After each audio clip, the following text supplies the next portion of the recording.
Good morning students, आप सभी का मेरी केमिस्ट्री क्लास में स्वागत है।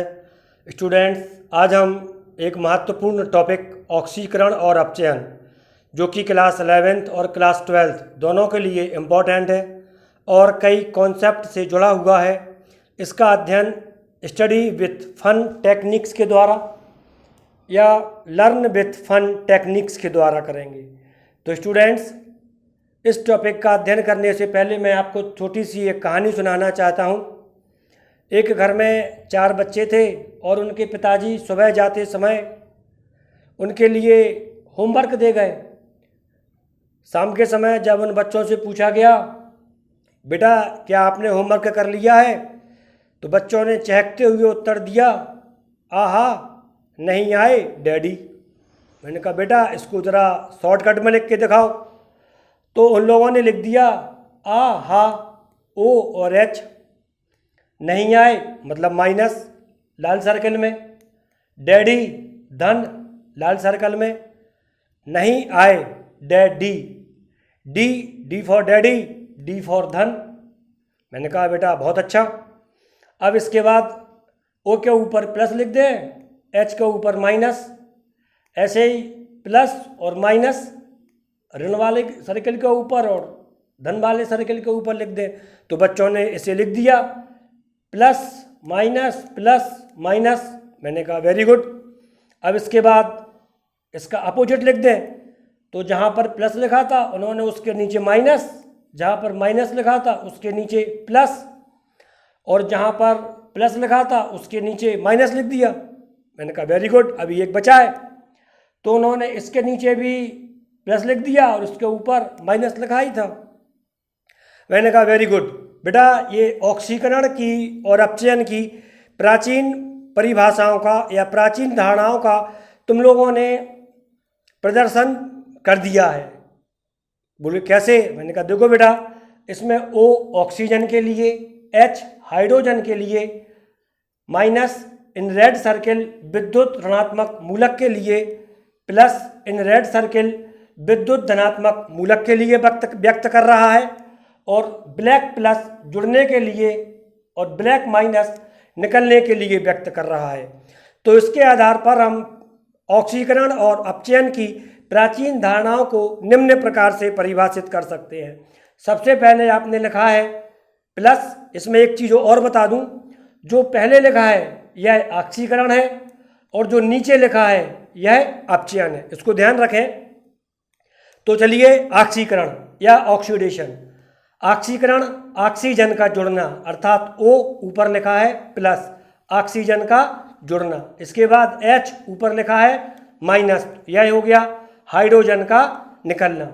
इसके बाद माइनस इन रेड सर्किल ऊपर लिखा है प्लस, तो माइनस इन रेड सर्किल विद्युत ऋणात्मक मूलक का जुड़ना, यह लिखा है विद्युत ऋणात्मक मूलक का जुड़ना। इसके बाद प्लस इन रेड सर्किल ऊपर लिखा है माइनस, अर्थात विद्युत धनात्मक मूलक का निकलना। ये चारों ऑक्सीकरण है। इसी प्रकार नीचे के चारों अपचयन है। ऑक्सीजन का निकलना, ऑक्सीजन का निकलना, हाइड्रोजन का जुड़ना, हाइड्रोजन का जुड़ना, विद्युत ऋणात्मक अवयव का निकलना, विद्युत ऋणात्मक अवयव या मूलक का निकलना, विद्युत धनात्मक मूलक या अवयव का जुड़ना, विद्युत धनात्मक मूलक या अवयव का जुड़ना अपचयन है।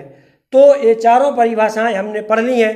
अब हम इनका एक बार मैं एग्जाम्पल और परिभाषाओं के अध्ययन करेंगे। सबसे पहले ऑक्सीकरण। ऑक्सीकरण वह प्रक्रिया होती है जिसमें ऑक्सीजन जुड़ती है, जैसे C+O2 gives you CO2। इसी प्रकार ऑक्सीकरण की दूसरी परिभाषा है, ऑक्सीकरण वह प्रक्रिया होती है जिसमें हाइड्रोजन निकलती है। तो Zn plus twice HCl gives you ZnCl2 plus H2। इस क्रिया में हाइड्रोजन निकल रही है। तीसरी क्रिया विद्युत ऋणात्मक मूलक का जुड़ना, यह भी ऑक्सीकरण होता है। इसमें क्रिया है twice FeCl2 plus Cl2 gives you twice FeCl3। Students, इस क्रिया में विद्युत ऋणात्मक मूलक अर्थात Cl इसमें जुड़ रहा है। इसमें पहले ट्वाइस इंटू 2 4Cl था और बाद में ट्वाइस इंटू 3 इक्वल टू 6 और बाद में इसमें 6Cl है। तो यह ऑक्सीकरण की तीसरी धारणा थी। इसके बाद चौथी, विद्युत धनात्मक मूलक का निकलना, यह भी ऑक्सीकरण कहलाता है। और इस क्रिया में हम यदि एग्जाम्पल देखें तो यह एग्जाम्पल है twice Ki plus H2O2 gives you I2 plus twice KOH। Students, इस क्रिया में पोटेशियम आयोडाइड से विद्युत धनात्मक मूलक पोटेशियम निकल रहा है और KOH बना रहा है, अतः यह क्रिया भी ऑक्सीकरण का एग्जाम्पल है। तो स्टूडेंट्स, ये चारों धारणाएं सम्मिलित रूप से ऑक्सीकरण कहलाती हैं, जो कि निम्न है: ऑक्सीजन का जुड़ना, हाइड्रोजन का निकलना, विद्युत ऋणात्मक मूलक का जुड़ना, विद्युत धनात्मक मूलक का निकलना ऑक्सीकरण है। इसके बाद हम अपचयन का अध्ययन करेंगे। ऑक्सीजन का निकलना, ZnO plus C gives you Zn plus CO, यह आपके लिए अपचयन का एग्जाम्पल है। इसी प्रकार हाइड्रोजन का जुड़ना H2 plus S gives you H2S, hydrogen का जुड़ना भी अपचयन का एग्जाम्पल है और अपचयन कहलाता है। इसी प्रकार विद्युत ऋणात्मक मूलक का निकलना भी अपचयन कहलाता है। जैसे twice FeCl3 plus H2S gives you twice FeCl2 plus twice HCl plus S। इस क्रिया में 2 इंटू 3 अर्थात 6Cl थे, जिसमें से 2 Cl निकल गए हैं और ट्वाइस FeCl2 बना है। तो 2 Cl अर्थात विद्युत ऋणात्मक मूलक का निकलना अपचयन है, जो कि अपचयन का तीसरा कॉन्सेप्ट है या तीसरी धारणा है। इसके बाद अपचयन की चौथी धारणा, विद्युत धनात्मक मूलक का जुड़ना। हम जानते हैं धातुएं विद्युत धनात्मक मूलक होती हैं। इसमें Hg plus Cl2 plus Hg gives you Hg2Cl2। इस क्रिया में यहाँ पर एक Hg है और यहाँ पर Hg2 हो गया है, अतः इसमें विद्युत धनात्मक मूलक Hg जुड़ गया है, अतः यह अपचयन है। स्टूडेंट्स, अब इन चारों धारणाओं के आधार पर हम अपचयन की परिभाषा निम्न प्रकार से दे सकते हैं। अपचयन वह प्रक्रिया है जिसमें ऑक्सीजन निकलती है, हाइड्रोजन जुड़ती है और या अथवा विद्युत ऋणात्मक मूलक निकलता है व विद्युत धनात्मक मूलक जुड़ता है, अपचयन कहलाती है। तो इन चारों धारणाओं के आधार पर हम अपचयन को परिभाषित कर सकते हैं। तो स्टूडेंट्स, अभी आपने स्टडी विथ फन टेक्निक्स के द्वारा ऑक्सीकरण और अपचयन की संपूर्ण परिभाषाओं का और ऑक्सीकरण और अपचयन से संबंधित चार धारणाओं का अध्ययन कर लिया है। ये चारों धारणाएं आपके लिए ऑक्सीकरण और अपचयन के बीच अंतर लिखने में काफ़ी उपयोगी सिद्ध होंगी। इसके बाद हम ऑक्सीकरण और अपचयन का पुनः स्टडी विथ फन टेक्निक के द्वारा आधुनिक परिभाषा का अध्ययन करेंगे, जब तक आप इसको फेयर कर लें।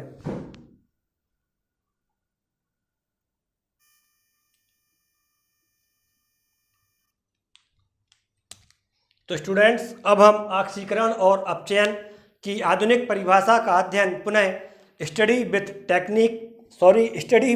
फन टेक्निक्स के द्वारा करेंगे। तो स्टूडेंट्स, मैंने आपसे पहले बताया था कि बच्चे बड़े खुश थे क्योंकि उनके पिताजी ऑफिस से घर नहीं आ पाए थे। तो मैंने फिर पूछा, बेटा आपके पिताजी क्यों नहीं आ पाए? तो उन्होंने आंसर दिया, पिताजी की गाड़ी में ऑयल नहीं था, OIL नहीं था। मैंने कहा वेरी गुड बेटा, आपने एक बहुत अच्छा काम कर दिया।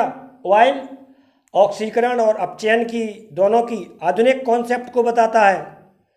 बोले कैसे? मैंने कहा देखो बेटा, इसमें O का मतलब ऑक्सीडेशन है, I का मतलब इंक्रीज ऑक्सीडेशन नंबर, इंक्रीज मतलब बढ़ना, ऑक्सीडेशन नंबर मतलब ऑक्सीकरण संख्या, अर्थात ऑक्सीकरण संख्या का बढ़ना है। और L का मतलब लॉस ऑफ इलेक्ट्रॉन्स है, अर्थात इलेक्ट्रॉन्स का निकलना, लॉस ऑफ इलेक्ट्रॉन्स। तो इसमें ऑयल में आपने ऑक्सीकरण की आधुनिक धारणा से संबंधित दोनों परिभाषाएं बता दी हैं। ऑक्सीडेशन वह प्रक्रिया है जिसमें ऑक्सीकरण संख्या बढ़ती है, या ऑक्सीकरण वह प्रक्रिया है जिसमें किसी परमाणु या आयन या अणु से इलेक्ट्रॉन्स निकलते हैं। और जब हम इसका उल्टा कर देते हैं तो हमें अपचयन प्राप्त हो जाता है। जैसे ऑक्सीकरण, इसका उल्टा अपचयन। इंक्रीज ऑक्सीडेशन नंबर, ऑक्सीकरण संख्या का बढ़ना, तो इसका उल्टा ऑक्सीकरण संख्या का घटना। लॉस ऑफ इलेक्ट्रॉन्स, इसका उल्टा गेन ऑफ इलेक्ट्रॉन्स, अर्थात ऑक्सीकरण के विपरीत अपचयन है।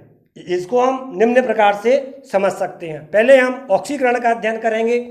ऑक्सीकरण वह प्रक्रिया है जिसमें इलेक्ट्रॉन्स निकलते हैं। जैसे एक Fe एटम है और जब इस Fe एटम से 2 इलेक्ट्रॉन निकल जाते हैं तो यह Fe++ में बदल जाता है, जो कि इसकी फेरस स्टेट को व्यक्त करता है, कम संयोजकता वाली। और जब Fe++ पुनः अपने अंदर से 1 इलेक्ट्रॉन्स निकाल देता है तो यह Fe++ में बदल जाता है, जो कि फेरिक स्टेट होती है, IC स्टेट होती है। यह दोनों ऑक्सीकरण के एग्जाम्पल हैं, अर्थात इलेक्ट्रॉन्स का निकलना ऑक्सीकरण है।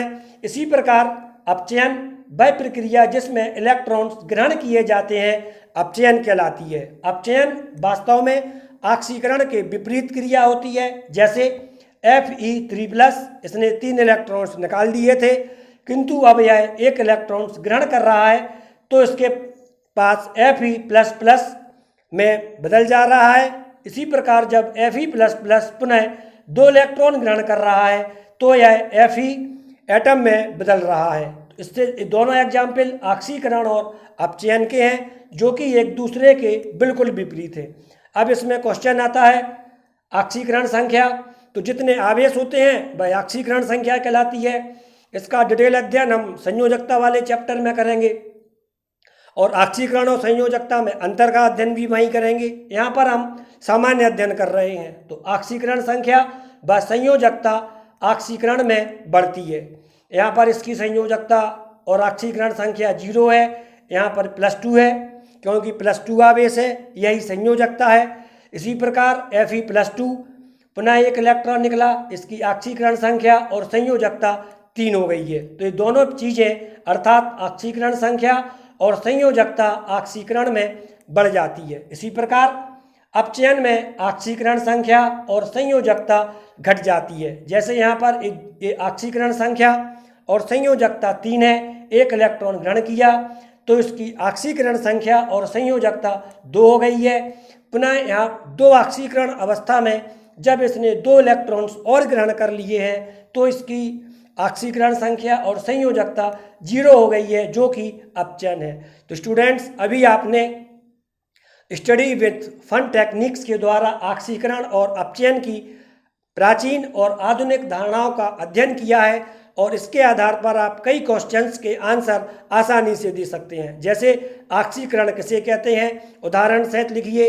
इसमें आप प्राचीन परिभाषा और आधुनिक परिभाषा कोई भी आंसर लिख सकते हैं। इसी तरह यदि क्वेश्चन आता है अपचयन किसे कहते हैं, उदाहरण सहित लिखिए, तब आप इसकी प्राचीन और आधुनिक कोई भी धारणा लिख सकते हैं। यदि समय है एग्जाम में तब आप दोनों धारणाएं लिख सकते हैं। और यदि क्वेश्चन आता है ऑक्सीकरण व अपचयन में अंतर लिखिए, तो आपके पास लगभग 7 पॉइंट हो जाते हैं ऑक्सीकरण और अपचयन में अंतर स्थापित करने के लिए, जो कि काफ़ी अच्छी संख्या में है। इसमें आपके मार्क्स डिडक्ट नहीं होंगे, मार्क्स काटे नहीं जाएंगे। तो स्टूडेंट्स, आप लगातार मेरे साथ जुड़े रहें। इसके पहले भी मैंने स्टडी विथ फन टेक्निक्स के कुछ वीडियो अपने चैनल पर अपलोड किए हैं, आप वो भी देख लें, जिससे कि आपको स्टडी में लगातार सहायता मिलती रहे। इसी प्रकार आप मेरे साथ जुड़े रहें। धन्यवाद।